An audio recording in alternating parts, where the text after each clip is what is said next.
I'm Chris Story, and this is Alaska Real Estate. On today's program, tune in to the pulse of real estate all across Alaska. We've got our all-Alaskan Realtor Roundtable for you. 4 realtors in 4 corners of Alaska. The state of real estate in the last frontier. All that and more right here on the greatest show on earth. Hi, this is Barb Williams with Alaska USA Title Agency. Did you know that we are a full-service title and escrow company servicing the general public? You don't have to be an Alaska USA member to use our services. We work with all lenders nationwide and would love to help you make your buyers and sellers experience a positive one. We have branches in Anchorage, Wasilla, Kenai, Fairbanks, and Juneau. Check out our website at www.alaskausatitle.com for more information. We look forward to doing business with you soon. Welcome to the All-Alaskan Realtor Roundtable with Jody Kettler with Peninsula in Wasilla, Alaska. Dale Bagley, Associate Broker and Owner of Redoubt Realty, Lawton, Alaska. Wes Madden Real Estate, Fairbanks. Dan Lee with Remax Properties in Anchorage, Alaska. Jody, how do you describe the mood of the market this year compared to last year? And what I mean by that, are people, in your experience, excited about real estate, nervous, anxious? What is your sense? Well, buyers right now, I think in the Valley specifically, are pretty slow to move. We don't have the first-time home buyers, incentive going on from last year. And I think our economy is showing a little more signs of not recovering as we thought they were. So what I'm finding with buyers is that they are often mentioning that interest rates may come down a little bit more, the housing market may dip a little bit more, we're not sure we're at the bottom, and they're nervous about their own financial security and the economy. I don't see a lot of buyers running to get their purchase in. So hesitant. You could describe it as almost being hesitant. Absolutely. Dale, how does that compare to your experience in the Central Peninsula? Yeah, I think that's pretty fair. I would say maybe a little bit more neutral maybe. They're buying for specific purposes. They move to the area. They're taking a job elsewhere. They want recreational property here. So they're buying for a specific purpose and to use the property, not really investment or anything else. I think in Fairbanks, we're a bit nervous. What we've seen a lot of this year is, we had over 4,000 troops deploy to Afghanistan, which impacted the market slightly. We've got an energy crisis up in Fairbanks, and so what we're seeing is a lot of folks that are downsizing and or selling their house in Fairbanks so they can retire somewhere down here. So that's put a lot of extra inventory in the upper price ranges. Dan, how does that compare to Anchorage? I would say that at this point, the overall mood of the market as a whole is what it's been for the last 2 to 3 years. There's apprehension in move up. Fortunately, we still have people moving in and out. The oil companies just aren't doing what they were doing, so a lot of the people that are outgoing are not being replaced. Good news is there's a couple of major oil companies that are actually going to start exploration efforts in Cook Inlet, and that's starting to poke things up a little bit. Dale, are you finding yourself marketing differently than, say, a year or 2 years ago? Statistics have always showed that your real estate guide, your printed media advertising doesn't really work, but a lot of times we do it to keep our sellers happy, and I'm finding myself really cutting back on that. In fact, I've been actually switching over to promoting my website versus promoting the individual properties. Jody? Exactly the same thing. I have been spending some of my discretionary income courting my previous client, but print marketing isn't where it's at right now. 75% of our buyers, I would estimate, come from outside of Fairbanks. So they're moving here from other markets. I have 2 stagers on staff that stage all of our homes, or at least provide a staging consultation with our sellers to make sure that we really dial it in. We've got the marketing, and then you got to have that price. The biggest component is price, and you got to come out with all 3 of those things just swinging. Dan, how about in Anchorage? Are you finding yourself marketing differently this year over last? I would say that it's more a function of an overall change in how we market, not so much directly related to the current market conditions, but the move away from print advertising continues, and more efforts being made in making the internet presence better and easier to use. I think we can all agree on this. In any market, pricing right is so key to a timely sale. What's the conversation you're experiencing with sellers right now? Are they wanting, hey, I want a fast sale, I want to get out of Dodge, or is it, I want to list at a price for as much return as I can get? We'll start with you, Dodi. Well, I have both right now, and honestly, I've advised some sellers not to sell in certain cases.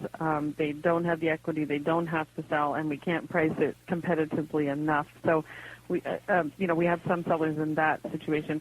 What I do advise them is if they do need to sell right now, that it has to be priced incredibly competitive, and the house has to be in fabulous condition. Dale? Yeah, I would agree the same thing.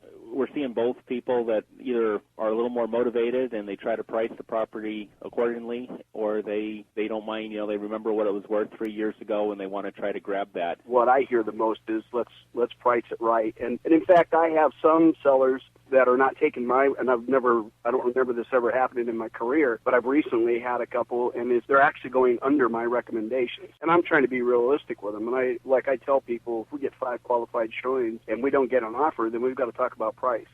Wes, what's the predominant conversation you're having with sellers? They're more realistic now than what they were maybe, several years ago. I mean, you see their neighbors' homes that are sitting on the market forever, and I think they talk to them and they hear it. So it's kind of reinforcing what the realtors are telling them, and that is if your motivation level on a scale of 1 to 10 isn't 8 or better, you're going to struggle in this market. Well, we are talking to licensees all across the state, and not everyone is doing as well as they'd like to be. They might, in fact, be struggling, whether it be getting the listing or they've got the listing and now getting it sold.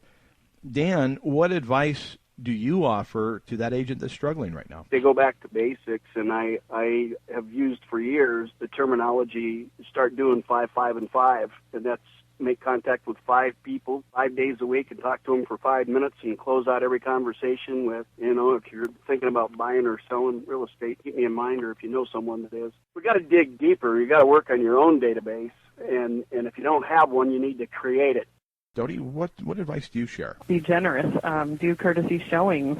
Be there for the appraisal to come in. And then also, again, paying really close attention to your past clients. Take them out for coffee, those kind of things. Drop by a gift. Send them an email about something that's going on in the area. I think most of my business this year has been from those referrals and those touches. Yeah, I would absolutely agree with that. I think you're supposed to try to stay in contact with your past clients 3 to 4 times a year. I don't think too many people actually do it that much. The other thing I really push the agents here at Readout Realty is to network, attend chambers, rotaries, sporting events, talk to people, and don't be afraid to ask for the business. And the bad part about all this is when people aren't doing really well in real estate, they start to lose a little self-esteem and don't want to do some of this stuff. So sometimes they do need a little pushing to try to get them out to be more public. Wes, how about you? Get back to fundamentals. You have to know your numbers, and by numbers I mean you got to be. I got my salespeople. They're tracking their dials per appointments to sales, and then you can go back to kind of like self-motivating, be able to track, the dollar per dial.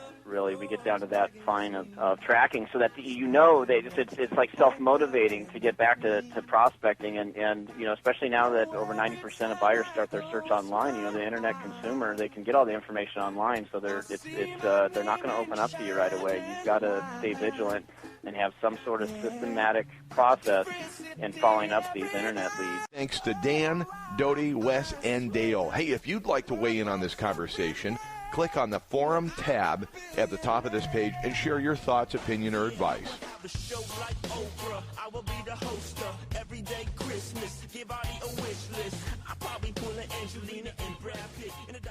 This edition of Alaska Real Estate brought to you in part by Alaska Housing Finance Corporation, your Alaskan-owned finance company ensuring Alaskans safe and affordable housing, superb mortgage programs, rental assistance, and energy efficiency. From anywhere in Alaska, call 1-800-478-AHFC.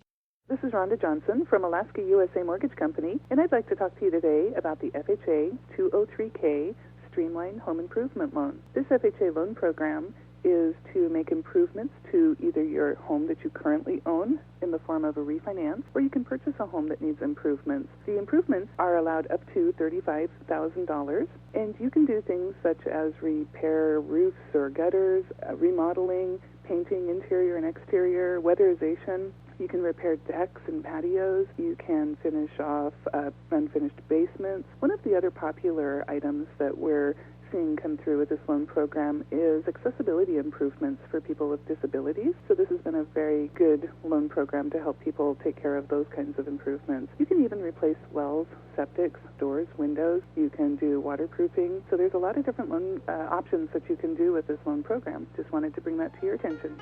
For all of us at Alaska Real Estate, I'm Chris Story, wishing you health, wealth, and prosperity.